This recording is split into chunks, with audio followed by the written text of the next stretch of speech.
Hello students. तो आज मैं आपको वेव ऑप्टिक्स का आगे वाला जो भाग है वह है यंग डबल स्लिट एक्सपेरिमेंट। इसे मैं पढ़ाने वाला हूं।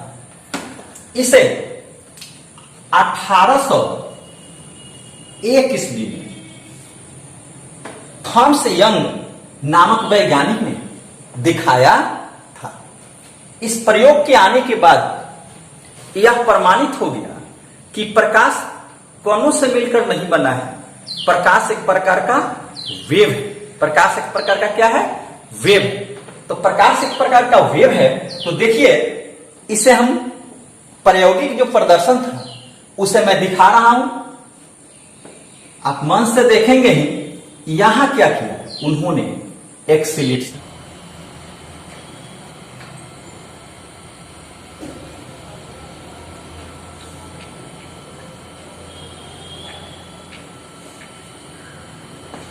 ऐसे यहां स्लिट्स ले लिया गया।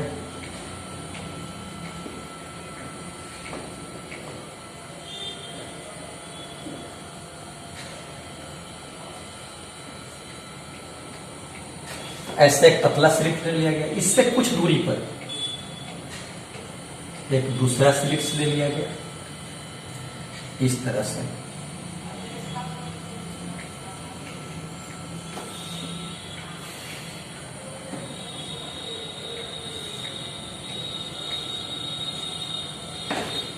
खूब मन से बच्चे आप देखेंगे तब यह फिगर समझ में आ जाएगा।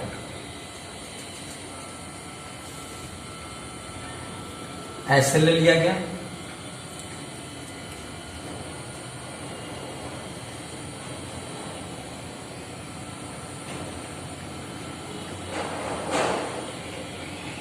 कार्डबोर्ड लेकर के भी इसे हम बना सकते हैं।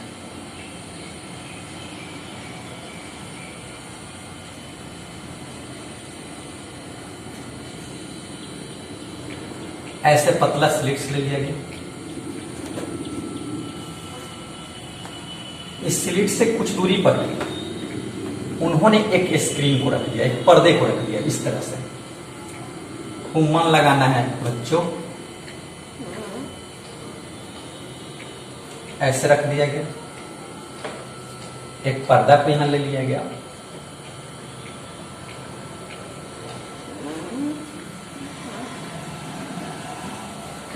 ऐसे रख दिया गया कि यह एक पर्दा है। ऐसे रख दिया।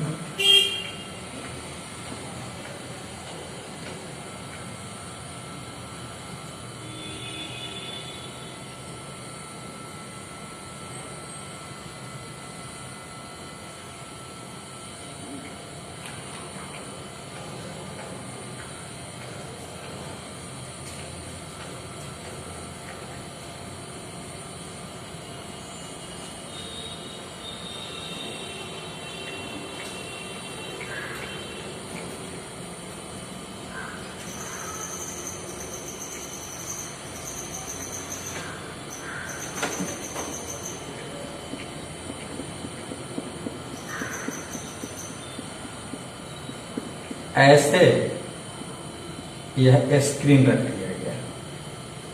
तो पाया क्या गया उसे हम बताते हैं। आप ध्यान से देखते रहिए, आप समझ जाएंगे। इसमें ज्यादा कुछ समझना नहीं है।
प्यारे विद्यार्थियों, यंग साहब ने जब इस प्रयोग को किया तो उस समय यहां एक स्लिट्स ले लिया गया, स्लिट एस, जिस पर एक वर्णी प्रकाश स्रोत को कहीं से आपतित किया गया।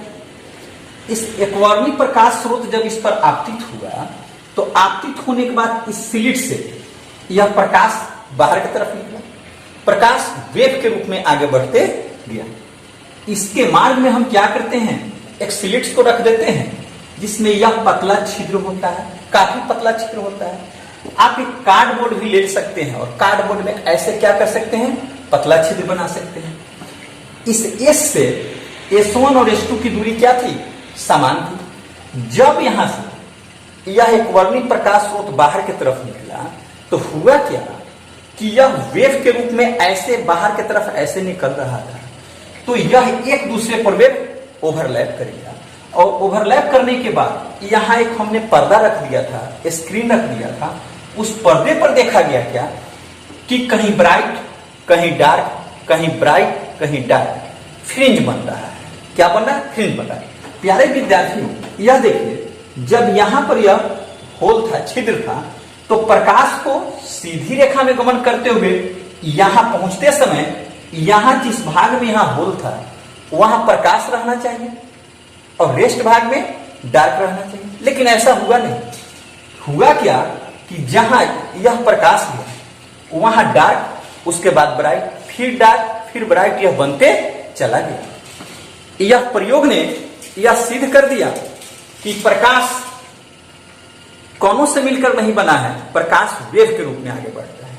हम आपको बताए हैं कि जब किसी प्रकाश स्रोत से निकलकर प्रकाश, अगर दो प्रकाश स्रोत हो तब प्रकाश स्रोत से निकलकर प्रकाश आगे बढ़ता है तो उसके तरंग एक दूसरे पर ओवरलैप कर जाते हैं। मैं यह बताया हूं कि तरंग में दो तरंग का श्रिंग पर अगर ओवरलैप करता है तो वहां समपोषी व्यतिकरण होता है और वहां जो फ्रिंज बनेगा वह क्या होगा, ब्राइट होगा। और जहां पर डार्क होगा वहां पर फ्रिंज, मतलब एक का गर्त दूसरे के श्रिंग पर होगा, एक का गर्त दूसरे के क्या होगा, श्रिंग पर होगा। उससे जो व्यतिकरण फ्रिंज बनेगी वह विनाशी होगा, अर्थात क्या होगा, डार्क होगा। तो फिर मैं आपको बता देना चाहता हूं कि जब गर्त पर या श्रिंग पर अध्यारोपित होकर के फ्रिंज का निर्माण करती हैं तो वह क्या होता है, ब्राइट होता है। परंतु जब श्रिंग गर्त पर या गर्त पर श्रिंग जब ओवरलैप करता है तो जो व्यतिकरण होता है वह विनाशी व्यतिकरण होता है, अर्थात वहां क्या बनेगा, डार्क बनेगा।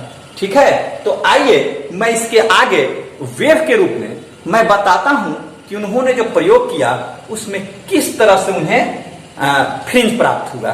तो देखिए, इसको हम मिटाते हैं, उतारना है तो उतार लेंगे। हाँ, एक बात और याद रखेंगे कि यह स्लिट एस से यह कुछ दूरी पर रहेगा, लेकिन इस दोनों स्लिटों के बीच की दूरी कितनी होगी, स्मॉल डी होगी। और इस स्लिट से इस पर्दे के बीच की दूरी क्या होगी, कैपिटल डी होगी। यह स्क्रीन है, क्या है, स्क्रीन है, जहां हमको डिप्थ और ब्राइट दिखाई देता है। तो देखिए, इसको आगे हम बढ़ाते हैं और आपको वेव के रूप में हम दिखाते हैं किस तरह से आप देखा जाए। मिटाते हैं इसको।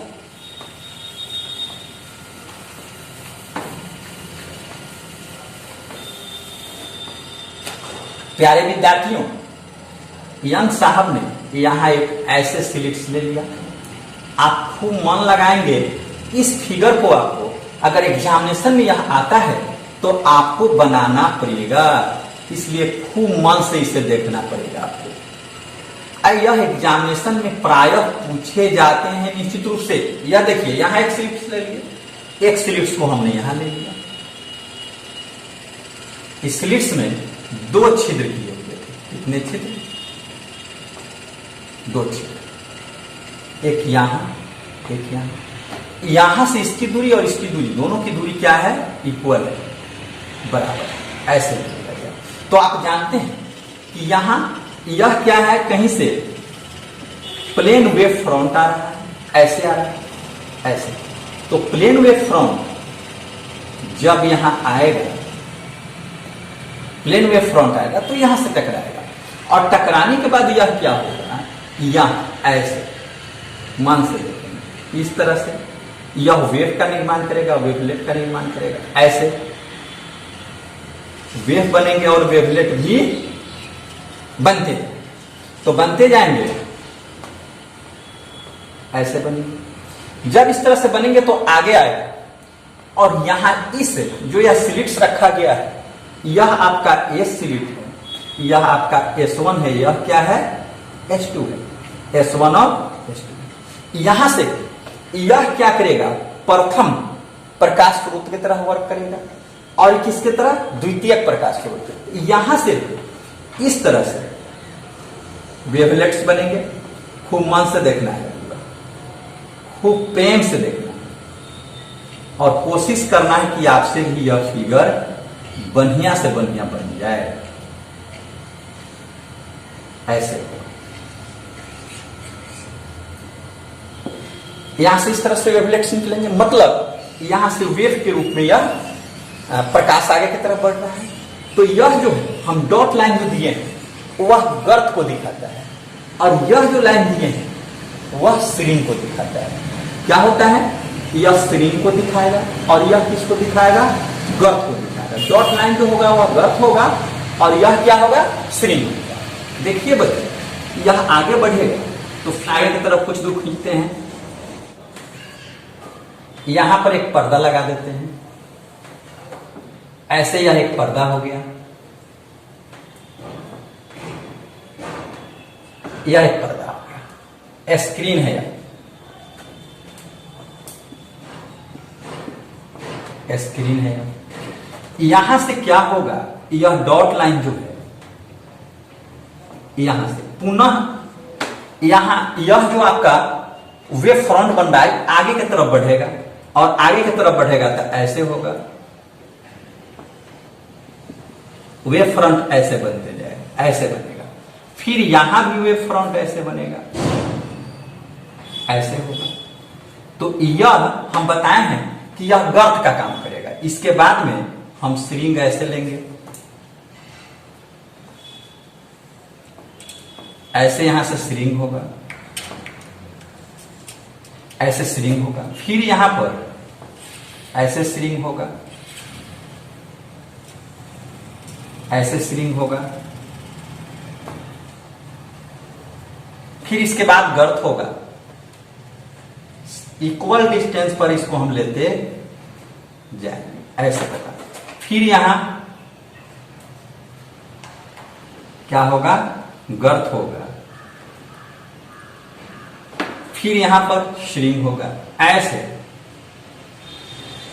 प्यारे बच्चों, अब बनाते जाएंगे, ऐसे बनेगा। फिर यहां से आपका एक श्रिंग बनेगा, ऐसे बनेगा। इस तरह से यह बनते चला जाएगा। फिर यहां से एक आपका श्रिंग बनेगा, ऐसे होगा। फिर यहां से एक श्रिंग ऐसे बनेगा,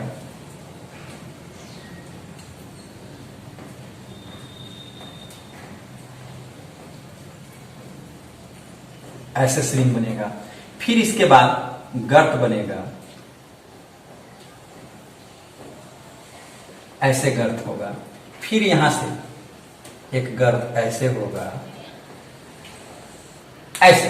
कहने का मतलब होगा कि आप इसे ध्यान से थोड़ा देखिए। जब देखेंगे तो यहां श्रिंग श्रिंग मिल रहा है, यहां गर्त गर्त मिल रहा है, यहां श्रिंग श्रिंग मिल रहा है, यहां गर्त गर्त मिल रहा है, श्रिंग श्रिंग मिल रहा है, यह ऐसे। फिर यहां गर्त गर्त, यहां श्रिंग श्रिंग। इसका मतलब है कि गर्त गर्त मिल रहा है, श्रिंग श्रिंग मिल रहा है, तो निश्चित रूप से यहां पर जो आपका फ्रिंज बनेगा वह काफी ब्राइट होगा, काफी क्या होगा, चमकीला होगा। यह मध्य भाग में बनता है, जिसे हम कहते हैं केंद्रीय उच्चिष्ट। ठीक इसके ऊपर देखिए, यहां पर गर्त और श्रिंग मिल रहा है, यहां पर गर्त और श्रिंग मिल रहा है, यहां पर गर्त और श्रिंग मिल रहा है, गर्त और श्रिंग मिल रहा है। इसे भी हम क्या करते हैं, ऐसे मिला देते हैं। ऐसे हमने यहां मिला दिया। फिर यहां देखिए, यहां श्रृंग और गर्त मिल रहा है, श्रृंग और गर्त मिल रहा है, श्रृंग गर्त मिल रहा है, श्रृंग गर्त मिल रहा है, ऐसे इसको भी हम काल्पनिक रेखा से ऐसे बना दिए। परंतु यहां देखिए, यहां श्रृंग और श्रृंग मिल रहा है, गर्त यहाँ गर्त और गर्त मिल रहा है, श्रृंग श्रृंग मिल रहा है, यहाँ गर्त गर्त मिल रहा है, फिर यहाँ श्रृंग श्रृंग मिल रहा है, आगे यहाँ गर्त और श्रृंग मिलेगा। तो यह इसको हम फिर ऐसे मिला देते हैं, यह ऐसे यहाँ चला जाएगा। फिर यहाँ देखिए, गर्त और गर्त मिल रहा है, श्रृंग श्रृंग मिल रहा है, यहाँ आगे बढ़ेंगे तो यहाँ पर इस बिंदु पर श्रृंग गर्त और गर्त मिलेगा, यहाँ आप देख रहे हैं तो यहाँ श्रृंग श्रृंग मिल रहा है। इसी तरह से आगे बढ़ेगा, इसको हम ऐसे लेकर के ऐसे मिला देंगे। तो मेरे कहने का मतलब है कि जहां पर श्रृंग श्रृंग एक दूसरे को काट रहा है, गर्त गर्त एक दूसरे से मिल रहा है, वहां पर जो अध्यारोपण होगा वह संपोषी अध्यारोपण होगा। क्या होगा? संपोषी। तो यहां संपोषी अध्यारोपण होगा और यहां काफी चमकीला होगा और इसे हम केंद्रीय उचिष्ट कहेंगे। लेकिन जब इसके ऊपर हम जाते हैं तो यहां देखते हैं कि यहाँ श्रृंग गर्त मिला है, इसका मतलब यहाँ विनाशी अध्यारोपण होगा और यहाँ पर क्या बनेगा? डार्क फ्रिंज बनेगा। क्या बनेगा? डार्क बनेगा। ठीक इसी प्रकार से नीचे भी यहाँ क्या बनेगा? डार्क बनेगा। और इसके ऊपर जाएंगे तो फिर यहाँ वही होगा कि श्रृंग श्रृंग गर्त गर्त श्रृंग श्रृंग गर्त गर्त मिलेगा, तो यहाँ फिर क्या बन जाएगा? ब्राइट फ्रिंज बनेगा। फिर इसके नीचे यहां देखेंगे तो यहां भी क्या होगा? Bright fringe. तो प्यारे बच्चों, मैं यह फिगर को आपको इस तरह से समझाना चाह रहा हूं, आप मन से देखिए, इसको मन से सुनिए कि जहां पर जो यह तरंग बन रहा है, जिस पार्ट पर श्रृंग से श्रृंग मिलेगा, गर्त से गर्त मिलेगा, वहां संपोषी अध्यारोपण होगा और संपोषी अध्यारोपण होगा तो फ्रिंज क्या होगा? चमकीला होगा। परंतु जहां गर्त और श्रृंग मिलेगा, गर्त और श्रृंग मिलेगा, गर्त और श्रृंग मिलेगा, गर्त और श्रृंग मिलेगा, उससे जो फ्रिंज बनेगा उसे हम लोग क्या कहेंगे? वह विनाशी होगा, विनाशी व्यतिकरण होगा। यहां पर क्या बनेगा? डार्क बनेगा। एकांतरित क्रम में यहां से एक बार ब्राइट डार्क बनते हुए पर्दे पर हमको दिखाई देगा। तो यह देखिए, यहां इसके बाद यह किस तरह से पर्दे पर हमें दिखाई देगा? इस तरह से दिखाई देगा। मैं बना के यहां बता देता हूं, ऐसे दिखाई देगा, इस तरह से दिखाई देगा, ऐसे।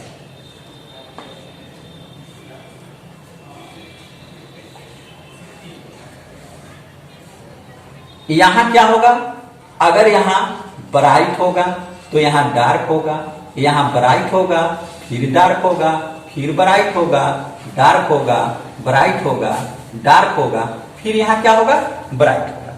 तो इस तरह से इस पर्दे पर एक पैटर्न हमको मिलेगा। कहने का मतलब होगा कि इस एक्सपेरिमेंट के द्वारा यह देखा गया कि जब हम क्या करते हैं, किसी स्लिट से एक वर्णीय प्रकाश स्रोत को गुजारते हैं, अगर वह दो स्लिट से होकर के आगे बढ़ता है तो उसके तरंग एक दूसरे पर ओवरलैप कर जाते हैं। ओवरलैप कर जाने के बाद इस पर्दे पर एक फ्रिंज बनता है। जो फ्रिंज बनता है वह एकांतरित क्रम में ब्राइट और क्या होता है? डार्क होता है। एकांतरित क्रम में क्या होता है? ब्राइट और डार्क होता है। यह केंद्रीय उचिष्ट है। आपको हम बताए हैं कि अगर इस तरह से कोई वेव आप लेते हैं और इस वेव का आवृत्ति आयाम अगर एक साथ आगे बढ़ता है, ऐसे बढ़ता है, इसका फेज डिफरेंस भी एक साथ होता है, यह संपोषी व्यतिकरण होता है।